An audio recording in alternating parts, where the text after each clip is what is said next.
Hello boys and girls, happy Friday. Today is the last school day of the week and it's the weekend again, so we get to have lots of fun this weekend. I wonder what I'll get up to. I'll let you know on Monday. So today our story is Mr. Clumsy, and I haven't read this one in a long time, so I'm looking forward to reading it with you. Mr. Clumsy. It was a rather nice morning. In the sky, the sun was up, shining. In the trees, the birds were up, singing. But in a rather scruffy house in the middle of a field, somebody wasn't up. Can you guess who that somebody might be? His alarm clock went off. I think it might be the house of Mr. Clumsy. What do you think? Mr. Clumsy woke up and reached out an arm to switch off his alarm clock and knocked it to the floor. Whoops, he said. That's the third alarm clock I've broken this week. Mr. Clumsy, as you might have guessed, was a rather clumsy fellow. He got out of bed and switched on the radio. The knob came off in his hand.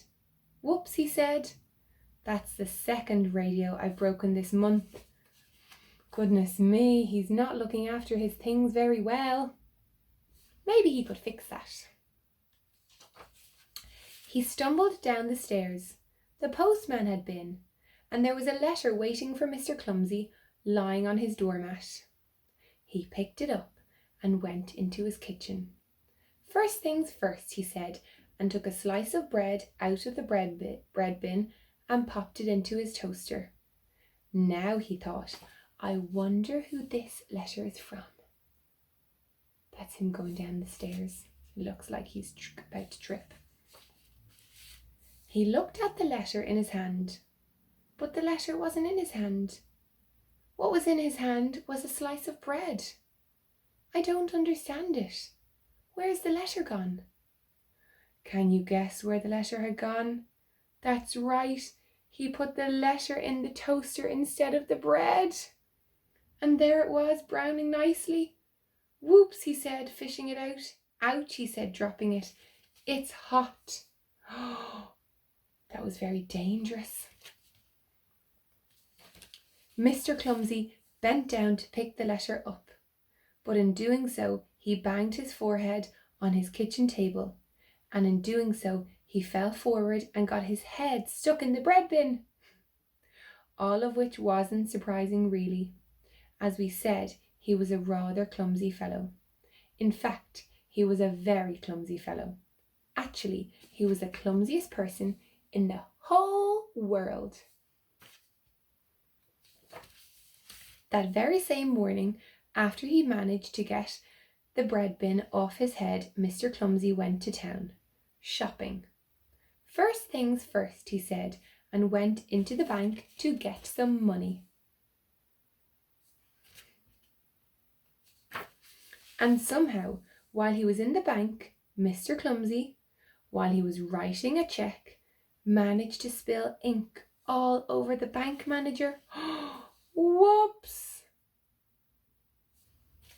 Wouldn't say the manager is too happy about that. He went into the butcher's. Morning, butcher, he said cheerily. And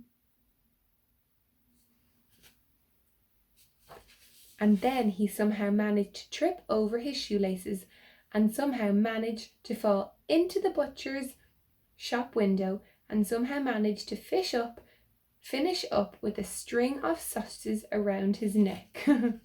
Whoops, he said. Oh my goodness, he is so clumsy. He needs to watch what he's doing. Mr. Clumsy's next call was a supermarket. I'm going to show you the picture first, boys and girls. What do you think happens when he goes into the supermarket and sees this? You think he's going to bump into it and it's going to fall down? Let's see, I think you're right. Just inside the door, there was a huge pyramid pile of cans of soup. Well, you can imagine what happened, can't you? Exclaimed Mr. Clumsy. Soup would be nice for supper. And he picked up a can. No, not a can from the top of the pile. Oh no, Mr. Clumsy. Whoops, said Mr. Clumsy, and went on his way rubbing his head. He took a can from the bottom, and then the cans all fell down. On his way home, he called in at the farm for some eggs, and somehow, while he was crossing the farmyard, he managed to trip up.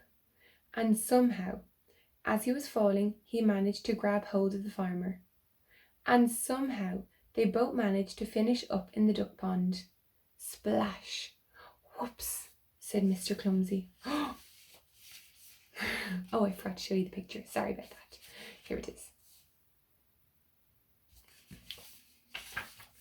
Please, said the farmer, as they sat together in the duck pond, in future, can I please deliver the eggs to you?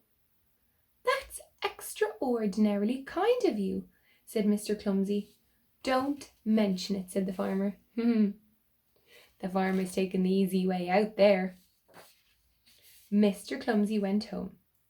First things first, he said, and went for a bath. But as he was stepping into the bath, his foot somehow managed to slip on the soap, and he somehow managed to turn a somersault, and he somehow managed to land with his head in the linen basket. Whoops, said a muffled voice. Look at him in there. I wonder how he's going to get out. He's no one to help him. We'd help him if we were in his house, wouldn't we? Because we're very kind. Later he went downstairs for supper. Soup from the supermarket, sausages from the butcher's, and eggs from the farm. Or rather, soup from the saucepan that had boiled over, sausages from the frying pan that had caught fire, and eggs, oh dear, very, very, very scrambled eggs. A normal Mr. Clumsy sort of supper.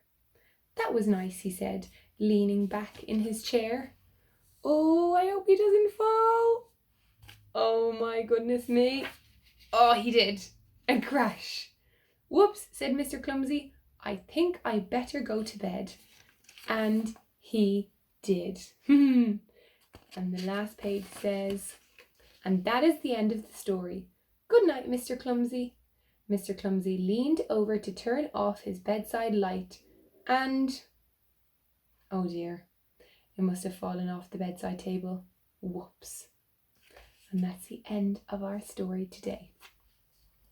Now, our rhyme for today is 1, 2, 3, 4, 5. Once I caught a fish alive. And again, it's about water. So, because in Ashtar this month, we would be doing all about water and space. So that's why at the moment our rhymes are about water. So I'll count to 3 and we will start. 1, 2, 3. 1, 2, 3, 4, 5. Once I caught a fish alive. 6, 7, 8, 9, 10. Then I let him go again. Why did you let him go? Because he bit my finger so. Which finger did he bite? This little finger on my right. Very good. Great singing. Thank you for joining me. Have a lovely weekend and I will see you on Monday.